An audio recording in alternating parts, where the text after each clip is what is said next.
I still remember the exact moment I realized my family wasn't normal. I was 12 years old, sitting at my cousin Maya's 16th birthday party, watching as my grandmother approached her with a small wooden box. The room fell silent, not the comfortable quiet of anticipation, but something heavier, something that made my stomach twist into knots. Maya's hands trembled as she opened the box.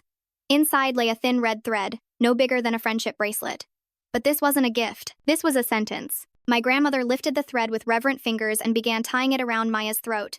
Not tight enough to hurt, but snug enough to remind. Maya's eyes filled with tears as the knot was secured. And then, nothing. She opened her mouth, closed it, and sat back down. She would never speak again, at least, not in our family's presence. This was our tradition, the covenant of silence, my grandfather called it. For 3 generations, every woman in our family had worn the red thread from their 16th birthday until death. They could speak to outsiders if absolutely necessary, doctors, shopkeepers, but within the family walls, their voices were considered poison, capable of corrupting the pure bloodline with emotional weakness. I watched Maya try to adjust to her new reality over the following weeks. She'd start to speak, catch herself, then grab a notepad. But even writing was discouraged. Women's thoughts should be private, my uncle would say, snatching the paper away. The men made all decisions: what we ate, where we lived, who we married. The women existed as beautiful, silent shadows. My mother had worn her thread for 23 years. Sometimes I'd catch her in the bathroom, whispering to herself in the mirror, just to remember what her voice sounded like. Once, she forgot herself and laughed at something on television. My father's face turned dark, and she spent the next 3 days locked in their bedroom as purification. But I was different. Maybe it was because I went to public school, or maybe it was because I'd made friends whose mothers spoke freely, laughed loudly, argued passionately. I knew there was another way to live, and as my own 16th birthday crept closer just 4 years away, I began to plan. The plan started small, almost by accident. I was 14 when I discovered the YouTube video about American Sign Language. I'd been researching for a school project on Helen Keller when the algorithm suggested it. As I watched the instructor's hands move in fluid, graceful patterns, creating entire conversations without sound, a wild idea took root. What if the women in my family could communicate without speaking? I spent the next 6 months teaching myself ASL in secret. Every night after finishing homework, I'd lock my bedroom door, stuff a towel under the crack, and practice in front of my mirror with the sound off. The shapes felt foreign at first, my fingers clumsy and slow, but gradually, they became natural. I learned to think in signs, to dream in gestures. The real challenge was teaching my cousins without getting caught.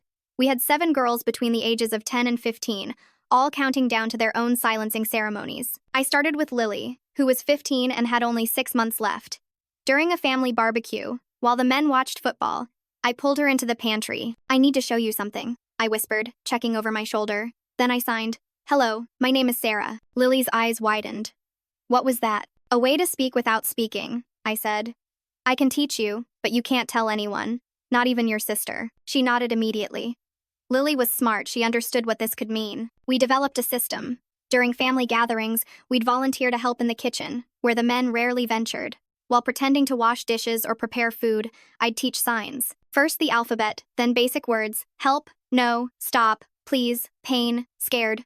Words I knew they'd need. Within 3 months, all 7 of us were fluent enough to hold basic conversations. We created our own signs for family members. Uncle Marcus became Stoneface, grandfather was Red King. We'd sit at family dinners, silently eating while our hands danced under the table, sharing jokes, complaints, plans. The women noticed something was different.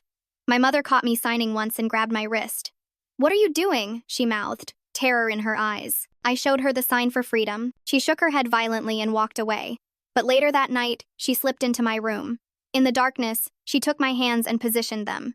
She was asking me to teach her. By the time I turned 15, we had a full underground network. 14 girls and women knew our language, though the older ones struggled with the fluidity that came naturally to us younger ones. My grandmother was the only one who refused to learn, loyal to the tradition even as it silenced her. The men remained oblivious. They saw our hand movements during dinner and assumed we were simply fidgeting, a nervous female habit, they'd joke. Their arrogance was our shield. Everything changed the day they announced Lily's engagement. She had just turned 16, 2 months prior, had worn the red thread for exactly 63 days. I was in the living room when Uncle Marcus made the announcement, his chest puffed with pride. "We found a suitable match for Lily. The Hendersons' eldest son. The wedding will be in 3 weeks." Lily's face went white. Under the table, her hands screamed, "No, no, no, no, no." The Henderson boy was 28, known for his temper and his 3 failed engagements. Rumors swirled about why the previous girls had fled, but in our community, rumors were all we had. That night, Lily came to my room, tears streaming down her face. Her hands moved frantically. "I won't do it. I'll run away. I'll die first. We'll figure something out, I signed back, though I had no idea what. The next 2 weeks were torture. Lily grew thinner, shadows deepening under her eyes. The women tried to comfort her with subtle touches, meaningful looks. But what comfort could they offer? They'd all walked this path. The night before the wedding, I made a decision that would change everything. I snuck into Lily's room with a pair of scissors. She was lying in bed, staring at the wedding dress hanging on her closet door like a ghost. Do you trust me? I signed. She nodded. I reached for her throat and cut the red thread. The soft snap of the scissors seemed to echo like thunder. Lily's hand flew to her neck, feeling the absence of the thread that had defined her for months. Tomorrow, I signed, when they ask you to say I do, you're going to use your voice. You're going to say no. The wedding was held in my grandfather's backyard, decorated with white roses and golden ribbons. 200 guests filled the space, all prominent families from our community who upheld the same traditions. The women sat on the left, silent in their colorful dresses and red threads. The men commanded the right, voices booming with laughter and conversation. Lily looked beautiful and terrified in equal measure. She'd hidden the cut thread beneath a high lace collar, her hands folded carefully to hide their trembling. I sat in the second row, my heart hammering so hard I was sure everyone could hear it. The ceremony began with my grandfather's speech about tradition, honor, and the sacred role of silent women in maintaining family purity. The Henderson boy stood at the altar, smirking, already eyeing Lily like property he'd purchased. When the officiant asked, "Do you take this man?" the yard fell silent. Lily opened her mouth. For a moment, nothing came out. Months of enforced silence had made her voice rusty. Then, clear as a bell. "No, I don't." The silence that followed was deafening. Then explosion. My Uncle Marcus lunged forward, his face purple with rage. She spoke. The demon speaks. But Lily wasn't done. Her voice grew stronger with each word. "I don't want this marriage. I never wanted it. I want to go to college. I want to choose my own life. I want—" Uncle Marcus's hand cracked across her face, sending her sprawling. That's when I stood up. "She's not the only one who can speak," I announced, my voice cutting through the chaos. One by one, my cousins stood. Emma, age 14. Sophia, 13. Rose, 15. Each girl's voice rang out. "We can all speak. We've been speaking for months. Your silence is a prison. And we're done being prisoners." The men went wild. Chairs flew. Women screamed, some in horror, some in what sounded like joy. My grandfather roared for order, but nobody listened. In the melee, I grabbed Lily's hand and we ran. We made it 3 blocks before the police arrived. Neighbors had called about the disturbance. When they found Lily with a swelling bruise on her face and heard our story, they arrested Uncle Marcus for assault. As they led him away in handcuffs, he was still screaming about tradition and demons. That night, the family fractured. Half the men demanded all the girls be purified immediately. The other half worried about legal consequences. My father dragged me home in silence, but I could see something in my mother's eyes I'd never seen before. Pride. The tribunal was held 3 days later in my grandfather's study. 20 men sat in a semicircle, their faces like stone. I stood in the center, alone, designated as the corruption that had poisoned their pure bloodline. "You have destroyed 3 generations of tradition," my grandfather began, his voice deadly quiet. "You have taught our women to rebel against their nature. What do you have to say for yourself?" I knew I should stay silent, play submissive, maybe salvage something. Instead, I lifted my chin. I taught them to be human. The room erupted. Uncle Marcus, out on bail, had to be physically restrained from charging at me. My grandfather raised his hand for silence. "You will undergo the ceremony of restoration," he announced. 7 days in isolation to purge this poison from your spirit. Then, you will receive your thread early, and you will never speak again. The isolation chamber was a basement room in my grandfather's house. No windows, concrete walls, a single bulb that stayed on day and night. They brought meals twice a day, bland rice and water, sliding them through a slot in the door. But I wasn't broken. I used the time to plan. With my finger, I drew signs on the walls, creating entire conversations with imaginary allies. I developed new signs for concepts we'd need. Legal help, escape route, safe house. I scratched a calendar into the paint with my fingernails, counting down. On the 4th day, something unexpected happened. The slot opened for lunch, but instead of rice, a folded paper came through. I recognized my mother's handwriting.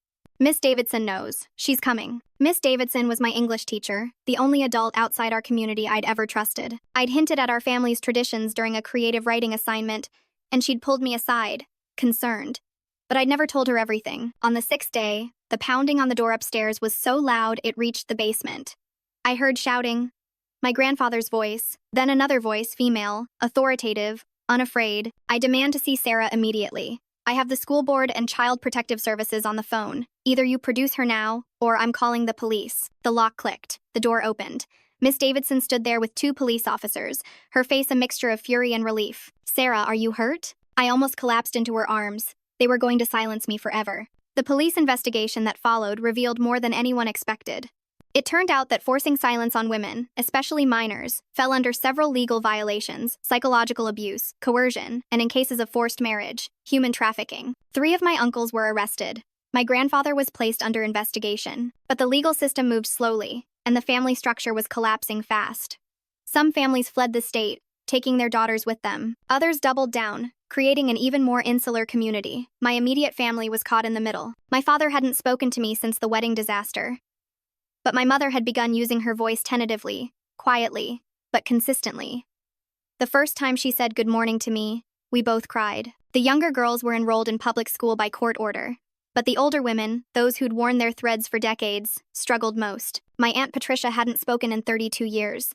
When she tried, only whispers came out. We found a speech therapist who specialized in selective mutism recovery. The most surprising ally came from Lily's almost mother-in-law, Mrs. Henderson. She arrived at our house one evening, and when my father tried to close the door on her, she wedged her foot in. "I wore a thread once too," she said, pulling down her collar to show an old red mark. "Different family, same tradition. I ran away at 23, but my daughter wasn't so lucky. She married back into it.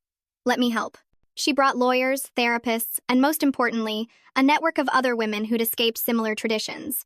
We learned we weren't alone. Dozens of communities across the country practiced variations of female silencing, all hiding behind religious or cultural justification. Together, we started planning something bigger than just family rebellion. We were going to systematically dismantle the entire system. But my grandfather wasn't finished. At a family meeting, he announced a new decree. Any girl who spoke would be immediately disowned, cut off from inheritance, banned from family property. Moreover, he'd found a loophole in the investigation. If the girls voluntarily underwent the ceremony after turning 18, it was technically legal. The pressure began immediately. Emma's parents threatened to kick her out if she didn't take the thread on her upcoming birthday. Sophia's father stopped paying for her school supplies. Rose's family moved her to a bedroom in the garage. I knew we needed something dramatic, something that would break their power permanently. The plan came together slowly. Mrs. Henderson introduced us to a journalist named Rebecca Chen who'd been investigating isolated communities for years. She wanted to do a full exposé, but we needed proof videos, documents, first-hand accounts. I became a spy in my own family. I wore a wire to Sunday dinners, recording my uncles discussing which daughters would be married off to which sons in allied families. Emma used her phone to secretly film a preparation session where young girls were taught that their voices were inherently sinful. Rose managed to photograph the family ledger that tracked marriages, dowries, and bloodline purity going back 60 years. The most damaging evidence came from an unexpected source: my grandmother's sister, great Aunt Vivian, who'd been presumed dead for 40 years. Lily found her by accident while researching our family tree for the journalist. Vivian was living in Oregon under a different name. When we video called her, the first thing she did was cry. "I spoke out against my marriage when I was 17, she said. "They held me down and sewed my lips shut for a week as punishment. When they finally cut the stitches, I ran. I've been hiding ever since." She still had the scars. She still had nightmares. But she was ready to testify. We planned to release everything simultaneously: the article, the evidence, Vivian's testimony. But 2 days before publication, everything went wrong. Someone leaked our plans to my grandfather. I never found out who, though I suspected one of the newer converts to our cause had gotten scared. I woke up at 3 a.m. to find my bedroom door barricaded from the outside. Through the window, I could see cars in the driveway, all my uncles, several cousins, men I didn't recognize. They were planning something. I managed to text Miss Davidson before they cut the Wi-Fi. "Help, they know, come now." The next hours were the longest of my life. I heard footsteps, whispered conferences, my mother crying somewhere in the house. Around dawn, they unbarricaded my door. Uncle Marcus stood there with rope. "Family meeting," he said. "Don't try anything stupid." They marched me to the living room where all the girls who'd spoken at the wedding were assembled, hands bound. My grandfather stood at the front with a box of red threads. "You will all undergo the ceremony now," he announced. "Voluntarily, or we'll hold you down. Your choice." Before anyone could move, Lily did something unexpected. She laughed. Not a nervous giggle, but a full-throated laugh that filled the room. "You still don't get it," she said. "We're not afraid of you anymore." My grandfather raised his hand to strike her, but that's when we heard the sirens. Not just one or two, it sounded like half the police force was racing toward our neighborhood. Miss Davidson hadn't just called the cops.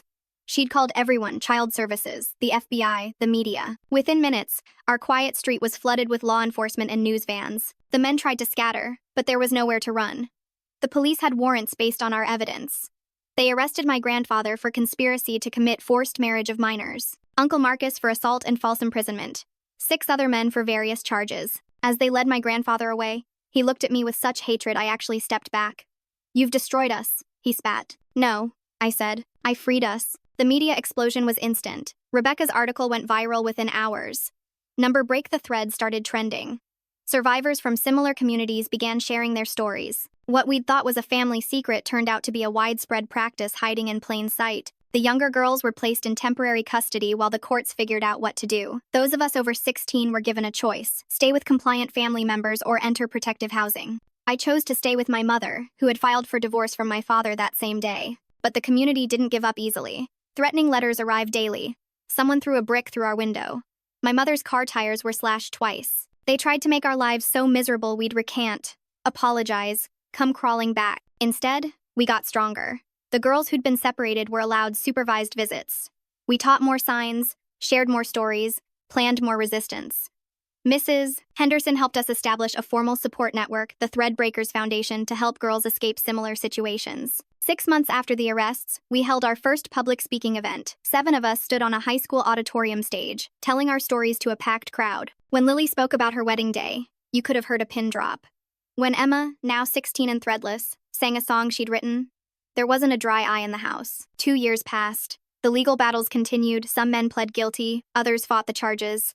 My grandfather died of a heart attack while awaiting trial, taking his hatred to the grave. The family money he'd threatened to withhold was frozen by the courts, eventually distributed among all descendants equally, regardless of gender or compliance. I was 18 now, in my first year of college studying social work.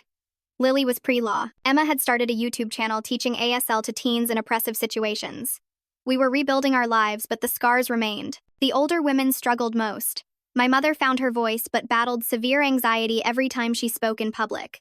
Aunt Patricia developed a stutter that therapy only partially helped. Some women chose to remain silent not because they had to, but because after decades, they couldn't find words worth saying. The surprise came when some of the men began reaching out. My cousin David, Uncle Marcus's son, wrote me a letter. I grew up believing this was normal, right, even holy. Watching my sister suffer, seeing my mother's silent tears, I thought it made them pure. I was wrong. I'm in therapy now, trying to unlearn 20 years of poison. I don't expect forgiveness. I just wanted you to know that you didn't just free the women. You freed some of us men from becoming monsters. Not all reconciliations were possible. My father remarried into another traditional community, cutting all contact. Uncle Marcus, released after serving 18 months, started a blog about the war on tradition that attracted a disturbing following. But we had victories too. The Threadbreakers Foundation helped extract 43 girls from similar situations in 2 years. We developed an underground railroad of sorts: safe houses, job training, therapy resources. The sign language component became crucial. Many girls learned it before escaping, allowing them to communicate safely while still under surveillance. The biggest test came when Rose turned 18. Her parents, who'd avoided prosecution by claiming ignorance, presented her with a choice: take the thread voluntarily and receive a substantial inheritance from a great uncle, or remain free but penniless. We held an emergency meeting. Rose was torn. The money could pay for medical school, help other girls escape. But taking the thread, even temporarily, felt like betrayal. What if Emma suggested, we make it public?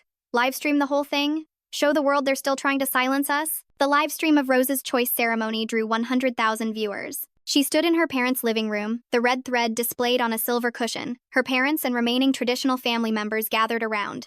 I've been offered a bargain, Rose said to the camera. My silence for my future. This is what thousands of girls face every day, not always with red threads, but with threats, manipulation, the promise of security if we just stay quiet. She picked up the thread, and the traditional family members smiled, thinking they'd won. Then Rose held it up to the camera and tore it in half. I choose my voice, she said. I choose poverty with freedom over wealth with silence. And to any girl watching who's been offered a similar deal, you are not alone. The stream went viral. Donations poured in within a week. We'd raised enough for Rose's medical school and then some. The publicity brought new scrutiny to communities still practicing silencing traditions. 3 more states passed laws explicitly banning the practice. But the real change was generational. The younger cousins who'd been children during the wedding rebellion were teenagers now, fierce and vocal. They started support groups in their schools, teaching sign language as both communication and resistance. They wrote essays, made documentaries, refused to let anyone forget what had been done to their mothers and sisters. As for me, I stood at my college graduation, delivering the valedictorian speech.